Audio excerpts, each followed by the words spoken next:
R we beast's animals, যে আমরা শুধু খাবো, ঘুমাবো এবং যা ইচ্ছা তাই করবো, আবার আবার আমাদের ইচ্ছা মতো চলাফেরা করবো?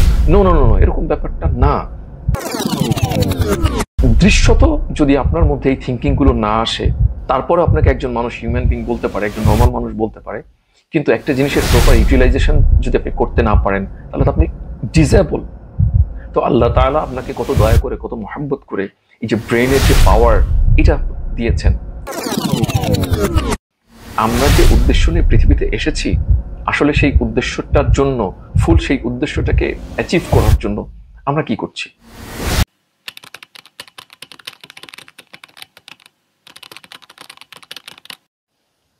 আসসালামু আলাইকুম ওয়া রাহমাতুল্লাহি ওয়া বারাকাতুহু। আশা করি আপনারা সবাই অনেক ভালো আছেন এবং সুস্থ আছেন। একটা ব্যাপার আমি চিন্তা করে দেখলাম যে আল্লাহ রাব্বুল আলামিন আমাদের তো দুনিয়াতে পাঠিয়েছেন। আল্লাহ তাআলা কোরআনুল কারীমের মধ্যে বলেন, ইন্নী জাইলুন ফিল আরদি খলিফা। আল্লাহ তাআলা আমাদেরকে পৃথিবীতে পাঠিয়েছেন আল্লাহ তাআলার খলিফা হিসেবে। What does it mean? It means Allah তাআলা ওনার প্রতিনিধি হিসেবে আমাদেরকে পৃথিবীতে পাঠিয়েছেন। এখন খলিফা বা প্রতিনিধি কি? সে ফর এক্সাম্পল, আপনি একটা কাজ নিজে করতে চান, কিন্তু আপনি সামহাও সেখানে যাচ্ছেন না, আপনি আপনার পরিবর্তে একজন মানুষকে অ্যাসাইন করে দিলেন, you go and do this task. এখন ওই ব্যক্তি যদি আপনার পক্ষে সেই কাজটি এক্সিকিউট করে বা এক্সিকিউশন করার জন্য যদি কাউকে অ্যাসাইন করে ফেলেন, তাহলে ওই ব্যক্তিকে বলা হয় আপনার খলিফা। পয়েন্ট টু বি নোটেড, আল্লাহ তাআলা আমাদেরকে কিন্তু দুনিয়াতে পাঠিয়েছেন খলিফা হিসেবে। কেন আল্লাহ তাআলা আমাদেরকে পৃথিবীতে খলিফা হিসেবে পাঠিয়েছেন? কয়েকটা বোঝার জন্য ইনস্ট্যান্স দিচ্ছি। আল্লাহ তাআলা রহমানুর রহিম, দয়ালু। একজন মানুষ এই পৃথিবীতে আসবে এবং এই পৃথিবীতে দয়া এস্টাবলিশ করবে। আল্লাহ তাআলা ক্ষমাশীল। আল্লাহ তাআলা এই পৃথিবীতে মানুষকে পাঠিয়েছেন, মানুষ এই পৃথিবীতে আসবে এবং মানুষ একসাথে বসবাস করার সময় যদি কোনো ভুলভ্রান্তি অন্য মানুষের দ্বারা হয়ে যায় এবং সে তার সাফারিং করে বা সাফার্ড হয়, তাহলে ওই ব্যক্তি, যেই ব্যক্তি অন্যায় করবে, ত্রুটি করবে, তাকে ক্ষমা করে দিবে। আল্লাহ তাআলা ধৈর্যশীল। এই পৃথিবীতে আল্লাহ তাআলা আমাদেরকে পাঠিয়েছেন, পৃথিবীতে থাকার কিন্তু আরেকটা উদ্দেশ্যও আছে। সেটা কি? আল্লাহ তাআলা আমাদেরকে পৃথিবীতে পাঠিয়েছেন যেন আমরা জান্নাত আদায় করতে পারি।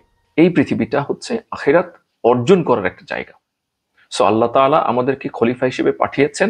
আল্লাহ তাআলা দেখবেন, আল্লাহ তাআলা আমাদের প্রতি যে নির্দেশনা দিয়েছেন কোরআনুল কারীমের মধ্যে, আল্লাহ তাআলা যা কিছু আমাদের বলেছেন সেইগুলো এক্সিকিউট করার জন্য মানুষ কতখানি তার ফিকির করে, তার ইফোর্টসটা দেয়। সো আল্লাহ তাআলা আমাদের যেহেতু পৃথিবীতে আল্লাহ তাআলার খলিফা হিসেবে পাঠিয়েছেন, পবিত্র কোরআনুল কারীম আমাদেরকে দান করেছেন, তো আমাদেরকে অবশ্যই ভাবা উচিত আমরা যে উদ্দেশ্য নিয়ে পৃথিবীতে এসেছি, আসলে সেই উদ্দেশ্যটার জন্য, ফুল সেই উদ্দেশ্যটাকে অ্যাচিভ করার জন্য আমরা কি করছি। আপনি যদি আপনার লাইফস্টাইলের দিকে খেয়াল করেন, তাহলে আপনি দেখতে পারবেন যে আপনি সকালে ঘুম থেকে যখন ওঠেন এবং তারপরে সারা দিনের যে অ্যাক্টিভিটিস বা লাইফস্টাইলের যে অত্যাবশ্যকীয় কাজগুলো আপনি করে থাকেন, সেই সবগুলো শেষ করে রাতের বেলা যখন আপনি ঘুমাতে যান, এই পুরো কাজের মধ্যে আপনার কতগুলো কাজ আল্লাহ তাআলার বিধান অনুযায়ী হয়েছে। মানুষের জন্য তো প্রথম যে বিধান আল্লাহ তাআলা দিয়েছেন যে ওয়ামা খালাকতুল জিন্না ওয়াল ইনসা ইল্লা লিয়াবুদুন। আল্লাহ তাআলা মানুষকে পাঠিয়েছেন এই পৃথিবীতে এবং সৃষ্টি করেছেন। এখানে আবার আল্লাহ তাআলা বলেছেন একমাত্র কারণ হচ্ছে আল্লাহ তাআলার ইবাদত করার জন্য। এখন আমরা শুনে মাথা ঘুরে যাচ্ছে যে আচ্ছা, আল্লাহ তাআলা আমাদেরকে খলিফা হিসেবে পাঠিয়েছেন, আবার আপনি বলছেন যে আল্লাহ তাআলা আমাদেরকে ইবাদত করার জন্য সৃষ্টি করেছেন, একমাত্রই উদ্দেশ্য এবং সেটাও আমি কেবল বললাম। আসলে ব্যাপারটা হচ্ছে যে এটার মধ্যে কোনো সাংঘর্ষিক বক্তব্য নাই। আল্লাহ তাআলার হুকুমকে মেনে চলা, আদেশ নিষেধ অনুসরণ করা, এটাকে বলা হয় ইবাদত। সো আল্লাহ তাআলা যা কিছু বলবেন আমরা তো সেটাই শুনবো, আল্লাহ তাআলা যা কিছু আমাদেরকে নিষেধ করবেন আমরা সেখান থেকে নিজেদেরকে বিরত রাখবো। এটাই হচ্ছে ইবাদত। তো আপনার এই যে সকালবেলা ঘুম থেকে ওঠার পর থেকে ঘুমাতে যাওয়া পর্যন্ত এই সময়ের মধ্যে আল্লাহ তাআলার তো অনেক অনেক হুকুম আছে। আল্লাহ তাআলার প্রধান হুকুম হচ্ছে 5 ওয়াক্ত নামাজ আদায় করতে হবে। আল্লাহ তাআলার অন্যতম হুকুম হচ্ছে নজরের হেফাজত করতে হবে, মুখের হেফাজত করতে হবে। যা ইচ্ছা তাই বলা যাবে না। হাদিস শরীফের মধ্যে আসছেন, নবী করিম সাল্লাল্লাহু আলাইহি ওয়াসাল্লাম হাদিস শরীফের মধ্যে বলেন, আদ-দুনিয়া সিজনুল মুমিনু ওয়া জান্নাতুল কাফির।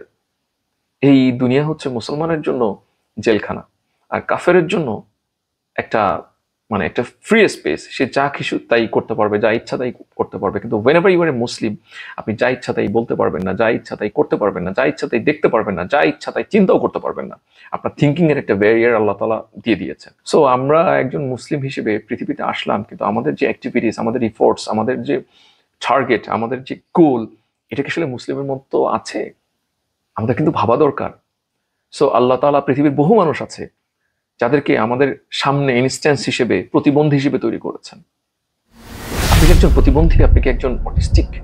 দৃশ্যত যদি আপনার মধ্যে এই থিঙ্কিং গুলো না আসে, তারপরে আপনাকে একজন মানুষ হিউম্যান বিং বলতে পারে, একজন নর্মাল মানুষ বলতে পারে, কিন্তু একটা জিনিসের প্রপার ইউটিলাইজেশন যদি আপনি করতে না পারেন, তাহলে আপনি ডিসেবল। তো আল্লাহ তাআলা আপনাকে কত দয়া করে, কত মহব্বত করে এই যে ব্রেনের যে পাওয়ার, এটা দিয়েছেন।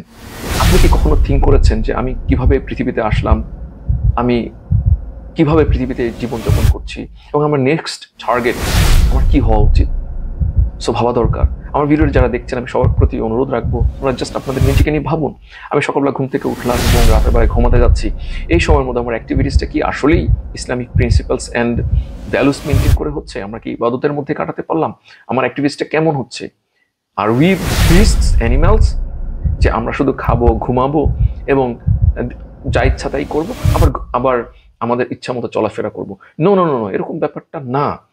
সো আমাদের মালিক আছেন, আমাদের মালিক সর্বশ্রেষ্ঠ মালিক, আমাদের সৃষ্টিকর্তা রব্বুল আলামিন অনেক দয়াময়, অনেক সুন্দর, অনেক মহব্বত করে আমাদেরকে।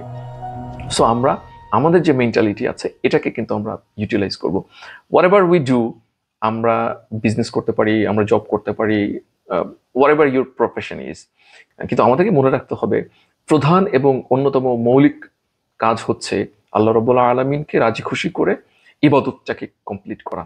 আপনি চাকরি করবেন, আপনি বিজনেস করবেন, আপনি থিসিস করবেন, আপনি ট্যুর করবেন, এই পুরো কাজটাই কিন্তু ইসলামের বাইরে না। এই কাজগুলো যদি আপনি আল্লাহ রাব্বুল আলামিনের সন্তুষ্টির জন্য করেন, ইসলামিক প্রিন্সিপালস এন্ড ভ্যালুসকে মেনটেন করে করতে পারেন, এই পুরো কাজটাকেই কিন্তু আল্লাহ রাব্বুল আলামিন ইবাদত হিসেবে গণ্য করবেন। সো আমাদেরকে যেটা মনে রাখতে হবে যে আমরা দুনিয়াতে এসেছি ইবাদত করব, আমল করব, এবং দুনিয়ার যে অন্যান্য কার্যকলাপ আছে সেগুলোও করব, এবং মনে রাখবো যে এইগুলা আমরা আল্লাহ তাআলার সন্তুষ্টির জন্য করব, এবং এগুলোকে ইসলামিক প্রিন্সিপালস এন্ড ভ্যালুসটাকে মেনটেন করেই করব। সো আমরা আমাদের যত কাজ আছে সেগুলাকে আল্লাহ তাআলার পথ অনুযায়ী, নির্দেশিত পথ অনুযায়ী, নবী করিম সাল্লাল্লাহু আলাইহি সাল্লামের দেখানো সুন্নাহ অনুযায়ী যেন করতে পারে। আল্লাহ তাআলা আমাদের সবাইকে তৌফিক দান করেন। আপনাদের সবার জন্য অনেক অনেক শুভকামনা। আশা করি আপনারা অনেক অনেক ভালো থাকবেন। আসসালামু আলাইকুম ওয়া রাহমাতুল্লাহি ওয়া বারাকাতুহু।